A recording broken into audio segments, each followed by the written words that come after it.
నమస్తే అన్న, అందరికీ నమస్కారం. కువైట్లో ఉన్న ప్రజలకు హెచ్చరిక. కువైట్లో ప్రస్తుతం మనం చూసుకుంటే కానీ సైబర్ నేరాలు రోజు రోజుకు పెరిగిపోతూ ఉన్నాయి.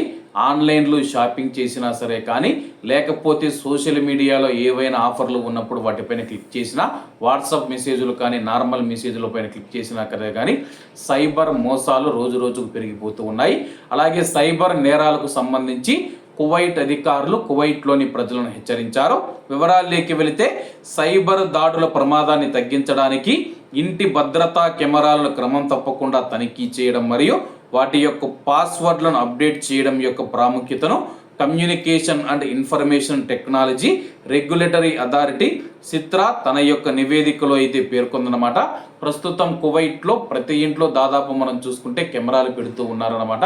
అలాగే వాళ్ళ యొక్క ఇంటి సరౌండింగ్లో ఏమేమి జరుగుతూ ఉందని చెప్పేసి మొత్తం ఆ యొక్క ఇంటి యజమాని ఎవరైతే ఉన్నారో తెలుసుకునేందుకు అతడు విదేశాలకు వెళ్ళినా బయటికి వెళ్ళినా సరే కానీ ఏం జరుగుతూ ఉందని, తన ఇంటి చుట్టూ ఇంట్లో ఏం జరుగుతూ ఉందని తెలుసుకోవడానికి కెమెరాలు అయితే పెడుతూ ఉన్నారనమాట.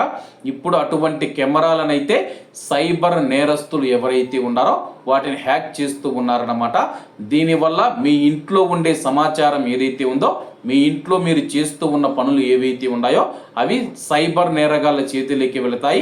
కాబట్టి కువైట్లో ఉన్న ప్రజలందరూ జాగ్రత్తగా ఉండాలని చెప్పేసి సిత్రా ప్రకటించింది.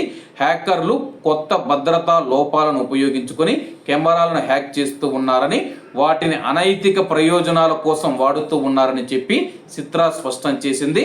భద్రతా చర్యలను పాటించడం మరియు అలాగే మీ యొక్క సీసీటీవీ కెమెరాలు ఏవైతే ఉన్నాయో వాటిని అప్డేట్గా ఉంచుకోవడం, తరచూ వారానికి ఒకసారో లేకపోతే 10 రోజులకు ఒకసారో మీ యొక్క కెమెరాలకు సంబంధించిన పాస్వర్డ్లను మార్చుకోవాలని చెప్పేసి, అలాగే కష్టమైన పాస్వర్డ్లను అయితే మీరు పెట్టుకోవాల్సి ఉంటుంది, సులభంగా ఉండేవి కాకుండా. కాబట్టి కువైట్లో ఉన్న మన భారతీయులు ఎవరైతే ఉన్నారో, మీరు ఇంట్లో పనిచేస్తూ ఉంటే మీ ఇళ్లలో సీసీ కెమెరాలు ఉన్నాయో లేవో కామెంట్ రూపంలో తెలియజేయండి. కాబట్టి అందరూ బాగుండాలి, అందులో మనం ఉండాలి. అందరికీ నమస్తే అన్న, జై హింద్.